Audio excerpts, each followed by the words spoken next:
बिस्मिल्लाहिर्रहमानिर्रहीम। अस्सलाम वालेकुम स्टूडेंट्स। आज आपका इंट्रोडक्शन टू डेटाबेस का लेक्चर है जिसमें हम लोग एसक्यूएल एडवांस एसक्यूएल को कंप्लीट चैप्टर को पढ़ेंगे। First of all SQL constraints आता है, ठीक है, जिसमें हमारे पास कॉलम लेवल और टेबल लेवल कंस्ट्रेंट्स, दो कंस्ट्रेंट्स होते हैं, ठीक है। कंस्ट्रेंट्स बेसिकली क्या है? SQL constraints are the rule used to limit the types of data that can go into a table to maintain the accuracy and integrity of the data inside table।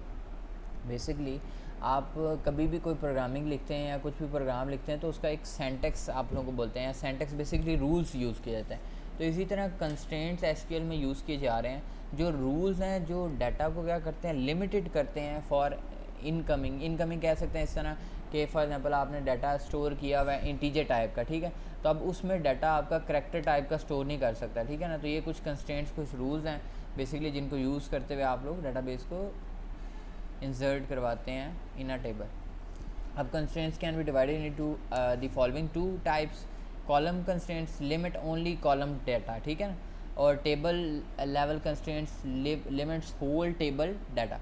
Basically constraint समझ आ रही होगी आप लोगों को। Basically rules हैं जो आप लोग क्या करते हैं, लिमिटेड कर देते हैं, और वो लिमिटेड इसलिए करते हैं क्योंकि इंटीग्रिटी और एक्यूरेसी और इंटीग्रिटी हर जगह पर हमें ज़रूरत होती है।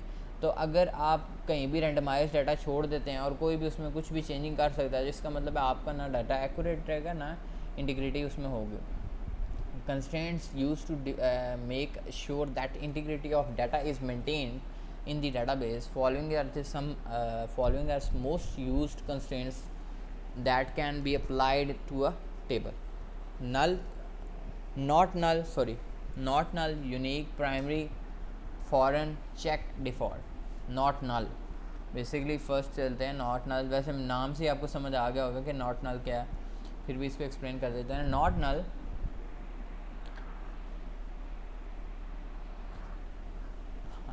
null constraint restricts a column for having a null value।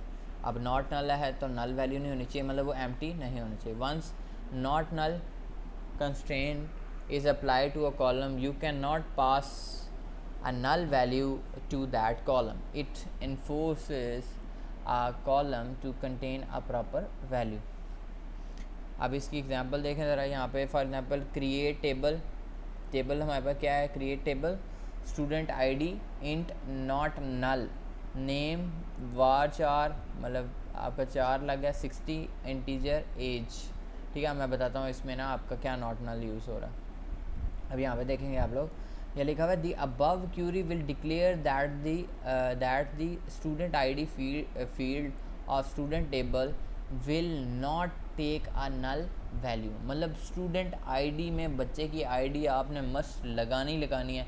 बेशक आपके पास पूरा डाटा है, मगर अगर स्टूडेंट आईडी है ना तो डाटा वो नहीं ले रहा, क्योंकि स्टूडेंट आईडी मस्ट आपने लगानी होती है। फॉर एग्जांपल आपको पता ही है बड़े अच्छे तरीके से कि हम जब भी आपसे कोई चीज़ पूछते हैं तो हम आपकी आईडी पूछते हैं, मतलब स्टूडेंट आईडी क्या है। स्टूडेंट आईडी के अकॉर्डिंगली हम आपका डाटा सर्च करते हैं या डाटा को रिकवर करते हैं, या आपके पासवर्ड जो भी इश्यूज़ होते हैं उनको चेंज या डेवलप करते हैं। अब यूनिक कंस्ट्रेंट्स क्या होता है? Unique constraints ensure that a field of or column will only have unique values। a unique constraint field will not have duplicate data, ठीक है। These constraints can be applied at column level or table level। Unique basically आपको पता ही है कि database create करते हुए सबसे main जो प्रॉब्लम होती है वो डाटाबेस डुप्लीकेशन की वजह से होता है। फाइल प्रोसेसिंग सिस्टम में ये होता था, जो मैंने लास्ट टाइम आप लोगों को आई थिंक सेकंड चैप्टर में पढ़ाया था, file processing system first second chapter में।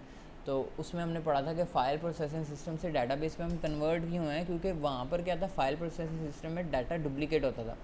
फॉर एग्जांपल स्कूल के 2 रिकॉर्ड हैं, तो स्कूल के जब 2 रिकॉर्ड हैं तो इसका मतलब है जो टीचर के पास नेम फ़ाइल है, बच्चे की नेम की जो फ़ाइल है उसमें लिखा हुआ है फॉर एग्जांपल उमैर का नाम लिखा हुआ है ओ से, ठीक है, और जो एडमिनिस्ट्रेशन के पास फ़ाइल पड़ी है वो यू से पड़ी है। इसका मतलब डाटा दोनों क्या है, इनकंसिस्टेंट है, ठीक है।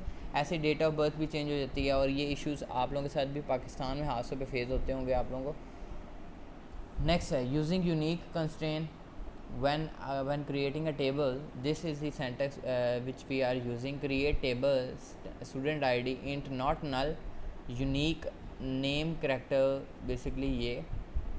अब उसमें वो क्या कह रहा है, फ़र्स्ट ऑफ ऑल तो आपने जो स्टूडेंट टेबल बनाया हुआ था उसमें जो हमारे पास स्टूडेंट आईडी है वो पहली बात है नल नहीं होनी, ठीक है ना, वो नल वैल्यू नहीं ले सकती। सेकेंडली उस स्टूडेंट आईडी को यूनिक भी होना चाहिए। यूनिक ही होना चाहिए क्योंकि आपको पता है कि अगर AF19SAA0001 है एक बच्चे का, तो दोबारा हमने उस बच्चे को वही आईडी इशू नहीं की, मतलब स्टूडेंट आईडी वही इशू नहीं की, हमने उसको चेंज दिया, यूनिक दिया। मतलब अगर आप कभी भी लॉगिन करेंगे ना, कभी भी लॉगिन करते हैं, जब तक आपके पास ये आईडीज़ आपको दी गई हैं, जब भी आप लॉगिन करेंगे तो आपका डाटा ही निकलेगा और आप ही इसको देख सकते हैं। सेकेंडली अब unique using unique constraints after table created, table is created column level. Basically अब आपने टेबल क्रिएट कर लिया, अब आपने क्या करना है, अब टेबल में एक यूनिक कॉलम को सिलेक्ट करना है, कॉलम लेवल को। तो आपने लिखना है अल्टर टेबल स्टूडेंट, अल्टर पहले पढ़ चुके हैं हम लोग, table student add unique student I, मतलब अब उसमें भी क्या करेगा, जो स्टूडेंट आईडी है उसको क्या कर देगा, यूनिक कर देगा। नेक्स्ट हमारे पास प्राइमरी कीज़। प्राइमरी की आपको पता है कि डाटाबेस जो डेवलपर होता है वो क्या करता है, उसको प्राइमरी की को सिलेक्ट कर देता है फर्स्ट ऑफ ऑल। अब प्राइमरी की को देखते हैं। प्राइमरी की constraints uniquely identifies each record in a database, uniquely identifies each record in a database. अब मैं इसकी एग्जांपल आपको देता हूँ। जैसे आप लोगों की स्टूडेंट आईडी है, फिर वो स्टूडेंट आईडी की बात आ रही है कि वो यूनिकली आइडेंटिफाई करता है, ठीक है, तो उसको ही अगर हम प्राइमरी की कह दें, मतलब उसी को हम कहते हैं कि ये प्राइमरी की भी है, तो इसका मतलब क्या है कि आप लोगों का मसला हल हो जाता है। हल कैसे हो जाता है कि आप लोगों को बड़े अच्छे तरीके से पता लग गया है कि हमारा जो स्टूडेंट आईडी है वो किसी और का नहीं है, मतलब जो हमारा डाटा है वो हमारे पास ही रहेगा, वो किसी और के पास नहीं जाएगा। तो प्राइमरी की मैं अगर उसको सिलेक्ट कर देता हूँ तो जब मेरे पास आपकी आईडी आएगी तो वो आपका ही डाटा मुझे भी देगा, मुझे भी फॉरवर्ड करेगा, ठीक है ना। इसी तरह जैसे आप स्टूडेंट और टीचर पोर्टल की एग्जांपल भी ले सकते हैं, मतलब प्राइमरी की उसमें क्या है कि स्टूडेंट की आईडी है। अब यहाँ पर कैसे क्रिएट करते हैं, basically create table student ID int primary की, उसके बाद हम देख रहे हैं नेम है, उसके बाद क्या है हमारे पास, हमें देता है नेम दे रहा है, उसके बाद नॉट नल, बेसिकली नेम को उसने नॉट नल कर दिया, और उसके बाद एज इंटीजर वैल्यू। अब यहाँ पर क्या है, the above command will create the primary की ऑन दी स्टूडेंट आईडी। अब नेक्स्ट देखें, यूजिंग प्राइमरी की कंस्ट्रेंट्स एट कॉलम। अब बेसिकली पहले हमने टेबल लेवल ले लिया, ठीक है, अब हमने क्या लिया, कॉलम लेवल ले लिया। कॉलम लेवल पे क्या करेगा कि उस कॉलम को, वो जो आपके पास गिवन कॉलम है उसको प्राइमरी की सेलेक्ट करेगा। उसका आप सेंटेक्स देख लें, अल्टर टेबल, जैसे हमने अल्टर पिछली बार यूज़ किया, alter table student add primary की स्टूडेंट आईडी, ठीक है ना। लास्ट टाइम अगर आपको याद हो तो हमने अल्टर यूज़ करते हुए हमने क्या किया था कि टेबल को यूनिक किया था, ऐड यूनिक कर दिया था, मतलब ये वन लाइन हो गया कि हमने कॉलम को ही, पूरे कॉलम को कर दिया। इसको दो तरीक़ों से आप कर सकते हो, यहाँ टेबल को कर दो कि जब भी टेबल में आएगा डाटा तो वो यूनिकली आइडेंटिफाई होगा, यहाँ आप उस कॉलम को ऊपर कर सकते हैं। फॉरेन की कंस्ट्रेंट्स, फॉरेन की आपको पता है कि जो बाहर से ली जाते थे कुछ टेबल्स प्राइमरी की से हमारे मिलके, मैंने ये एग्जाम आपको डिटेल में पढ़ाया हुआ है। Foreign key is use to relate two tables, foreign key constraint is also used to restrict actions that would destroy links between tables. To understand foreign key, let's see it used with the help of an above table. Basically ये हमारे पास table है, customer table और order detail table, ठीक है। हमारे पास एक customer table और एक ऑर्डर डिटेल टेबल आ गए, दो टेबल आ गए। अब इसमें फॉरेन की का आप रिलेशन देखें, यहाँ पे देखिएगा, ये student ID, sorry customer ID, ये कस्टमर नेम एड्रेस, उसके बाद नीचे आ जाए तो ये हमारे पास क्या है, order ID, order name, then order customer ID. मतलब अब आपका जो डाटा है, कस्टमर डिटेल है, वो आपके पास भी गिवन है और आपकी वो जो जहाँ से आप चीज़ें बाय कर रहे हैं उसके पास भी। जैसे फॉर एग्जांपल दराज के पास आपकी दोनों चीज़ें हैं, मगर अगर जो ऑर्डर देने वाला बंदा है उसके पास आपका ये ऑर्डर प्लस आपका ऑर्डर नंबर आईडी मतलब, और आपका सिर्फ कोड जाएगा, आईडी जाएगी कि इस बंदे ने ये चीज़ मंगवाई है इस कोड पे। अब यहाँ पे देखें, in customer detail table C I D is the primary key which is a set as a foreign key in the order detail. Basically मैं आपको बता रहा हूँ ना कि ये देखें दोनों चीज़ें क्या हैं, ये दोनों सेम है, तो ये बेसिकली मिलकर क्या कर रहे हैं, वो फॉरेन बता रहा है कि ये दोनों आपस में रिलेट करें। The values that is entered in C ID, customer ID, which is a set as foreign key in the order table, must be presented in customer detail table where it is set as a primary key. Basically यहाँ पर ये foreign की और वहाँ पर क्या हो गया primary key. This prevents invalid data to be inserted into customer ID column और column of order detail table. If you try to insert any incorrect data, database will return an error and will not allow you to insert the data. यहाँ पर देखिएगा table system. For example यहाँ पे देखें create table order detail, create table order detail. ठीक है, order ID int equals to primary key. Order ID को मैंने क्या दे दिया प्राइमरी की दे दिया. उसके बाद ऑर्डर नेम क्या है मेरे पास 4 हो गया, नॉट नल होना चाहिए. और जो कस्टमर आईडी है उसको मैंने क्या दे दिया फॉरेन की दे दिया, रेफरेंस दे दिया from customer detail student customer ID. मैं यहाँ से बता देता हूँ आपको ज़्यादा क्लियर हो जाएगा. ये देखें ये अब मैंने इसको क्या दे दिया, इसको प्राइमरी की बना दिया और इसको हमने क्या कर दिया, इसको हमने फॉरेन कर दिया कि जब भी कोई इनवैलिड डाटा देगा तो डाटाबेस उसको एरर प्रोवाइड कर देगा क्योंकि वो चेंज होगा. कस्टमर डिटेल उसकी क्या होगी, कस्टमर आईडी उसकी चेंज होगी. अब कॉलम से देख लें alter table order detail add foreign, order detail add foreign, student ID customer ID reference customer detail customer ID. अब बेसिकली नेक्स्ट देखते हैं हम लोग check constraint. Check constraints basically check के नाम से समझ आ रहा होगा. Check constraint is use to restrict the value of a column between a range if it performs checks on the values before storing them into the database like conditions checking before saving data into the column. basically इसमें हम ये कह सकते हैं कि for example मैंने आपका record ऐसा सेव करना है जितने भी पास बच्चे हैं वो एक साइड पे आ जाएं और जितने बच्चे फेल हैं वो क्या होंगे एक साइड पे आ जाएं. तो मैं क्या यूज़ करूँगा, मैं एक ऐसी कंडीशन लगा दूँगा कि अगर 50 से ग्रेटर हैं मार्क्स तो बच्चा पास है तो उनका डाटा इस तरफ भेज दो, और अगर 50 से लेस है तो उसका डाटा इस तरफ भेज दो. तो वो क्या करेगा चेक करता रहेगा. आप कंडीशन लगा के इसको चेक यूज़ कर सकते हैं. अब इसकी एग्जांपल भी आप देख लें टेबल और कॉलम की दोनों की. लिखा हुआ है create table student ID int not null check student ID greater than 0. मतलब स्टूडेंट आईडी पहली बात है नल नहीं होनी चाहिए और उसको 0 भी नहीं होना चाहिए. ठीक है ना, नॉट नल उसने पहले यूज़ कर लिया तो वो क्या कह रहा है कि आपके पास नल वैल्यू नहीं होनी चाहिए, 0 भी नहीं होना चाहिए. ठीक है ना, तो ये क्या हो गया हमने चेक कर दिया कि student ID must be greater than 0. Next ऐसे ही यहाँ पर लगाया उसने alter table student ID add check student ID greater than 0. Then again उसने क्या कह दिया कि स्टूडेंट आईडी को क्या होना चाहिए ग्रेटर दैन 0 होना चाहिए. अब आ जाते हैं जी एसक्यूएल फंक्शंस. अच्छा जी नेक्स्ट लेक्चर है हमारे पास, जो नेक्स्ट टॉपिक है हमारे पास वो है what are SQL functions. Basically SQL functions दो होते हैं, एग्रीगेटेड फंक्शंस और स्केलर फंक्शंस. एग्रीगेटेड नाम से आपको समझ आ रहा होगा जो एग्रीगेट होता है चीज़ों का उसका हम एक फंक्शन बनाएं. अब SQL provides many built in functions to perform operations on data. These functions are useful while performing mathematical calculation string. अब concatenations और उसके बाद सब strings etc. SQL functions are divided into 2 categories, aggregated functions and scalar functions. ऊपर उसने बता दिया कि database हमें SQL जो है ना provide करता है different types of functions to perform database operations. ठीक है, data operation. नेक्स्ट है aggregated functions. अब aggregated functions क्या यूज़ कर सकते हैं. फॉर एग्जाम्पल aggregated मतलब आपके रिज़ल्ट का जो आप लोगों का at the end of the year आता था तो वो एग्रीगेटेड रिज़ल्ट आता था.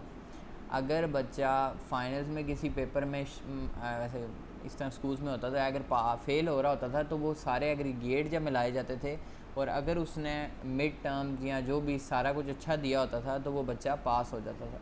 तो ये कुछ एग्रीगेटेड का भी इधर सीन है कि एग्रीगेटेड में क्या है, जैसे फॉर एग्जांपल अगर मिड में आपके अच्छे नंबर नहीं हैं, आपके 12-14 नंबर आए और फाइनल्स में आपने अच्छे पढ़ के नंबर ले लिए तो वो एग्रीगेटेड सारे मिलते हैं तो आप अच्छे ग्रेड से पास हो जाते हैं. यहाँ पे देखें these functions returns a single value after performing calculation on a group of values following are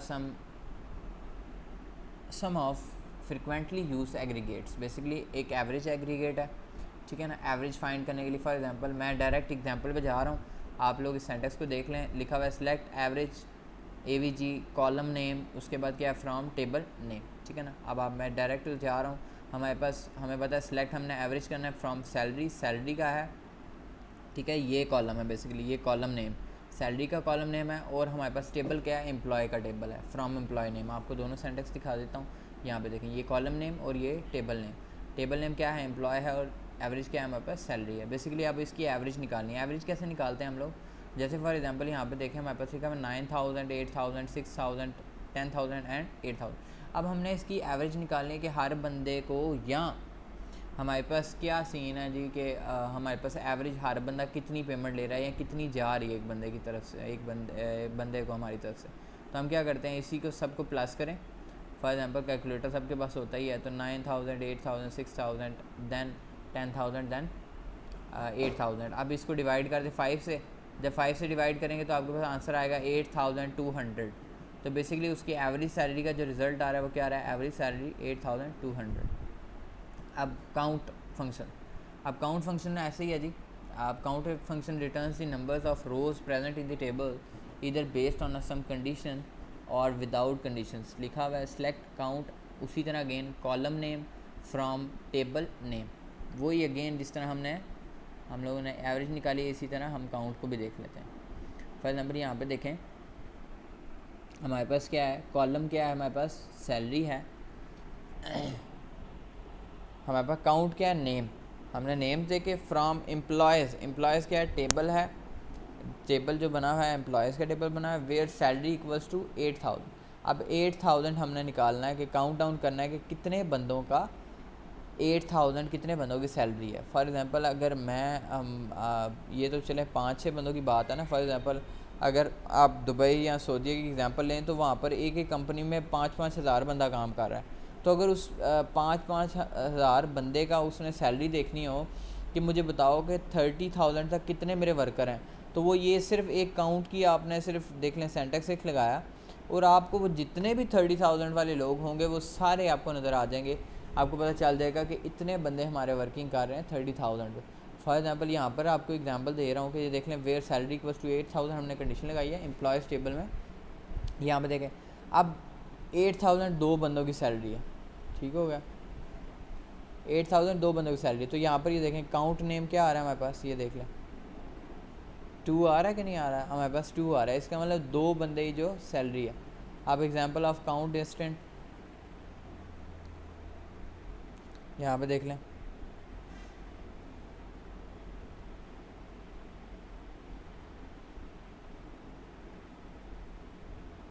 first function. अब फर्स्ट फंक्शन जी, first function returns first values of selected columns.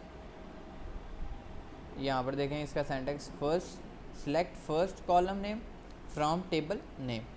First column name then क्या होगा, table name. यहाँ पर देखिएगा लिखा हुआ है select first salary, salary column name है, और एम्प्लॉय क्या है, अगेन टेबल है।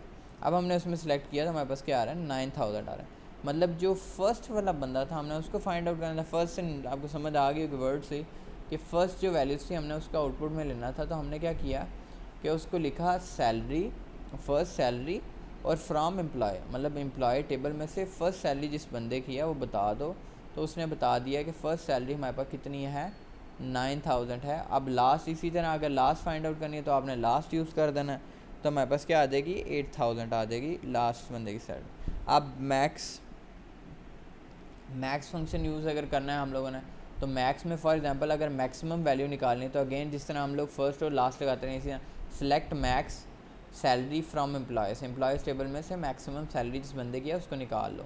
ठीक है, तो ये 10000 वाले बंदे की है तो यहाँ पर सैलरी क्या आ जाएगी, 10000 आ गई। अब मिन फॉर एग्जांपल सबसे कम इस टेबल में देखें ज़रा कौन सी वाली है, और इसका सेंटेक्स मुझे जल्दी बताएं ज़रा, मैं इसको थोड़ा सा हाइड कर लूँ।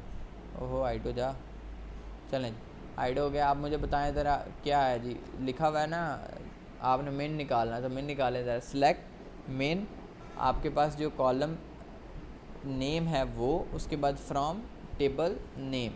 तो यहाँ पे हमारे पास from table name mean salary है, बेसिकली सैलरी में से फाइंड आउट करना है।